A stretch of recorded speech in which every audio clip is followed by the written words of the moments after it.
Big break theory.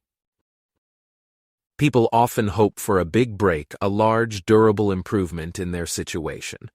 An unknown actor landing a major role in a big-budget film is the classic example, but big breaks seem to be everywhere. Getting your first tenure-track job, becoming the new protege of the boss, or marrying someone way too good for you. Once we accept that big breaks are common in reality, economists' next task is to explain how they're possible in theory. The top 3 models. 1. Discontinuity of the world. The simplest story claims that opportunities are extremely discontinuous. As a result, the gap between your best option and your second best option is often large. So when market forces change, some people predictably experience benefits that seem all out of whack with the size of the shift. 2. Imperfect information. A subtler story says that while opportunities are fairly continuous, discovery of opportunities is costly and haphazard. For some people, of course, the crucial missed discovery is that, given their skills, they should be grateful for what they have. For most people, however, the reality is that there are many better ways to spend their lives if only they could pinpoint them or convince others that they are deserving.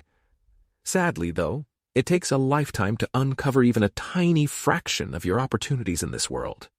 3. Rationing. This story says that big breaks happen because markets don't clear. Sometimes the reason is government regulation. Think about winners of each year's diversity immigrant visas, from third world poverty to first world luxury by the luck of the draw. On a smaller scale, think about all the people praying for a rent-stabilized apartment in Manhattan, or an old-fashioned union job. Still, the reason doesn't have to be government. Social norms impede market clearing too.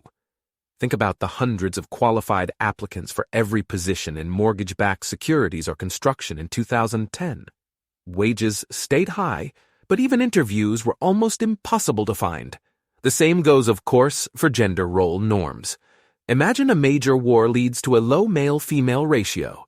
If social norms don't adjust in men's favor, there will be a shortage in the technical supply and demand sense of men. Women who still manage to marry on traditional terms enjoy a big break. How important are these 3 stories? I say that number 1 is rarely relevant. Any appearance of extreme discontinuity in the world is just a reflection of our ignorance of the world's countless intermediate possibilities. Number 2, in contrast, is always relevant. Even in a fairly simple society, the number of conceivable arrangements of resources is vast, and life's too short to explore more than a handful. Number 3, finally, varies widely in relevance. The more market-oriented and less tradition-bound a society is, the less number 3 matters. But I've yet to hear of a society where number 3 wasn't a big deal.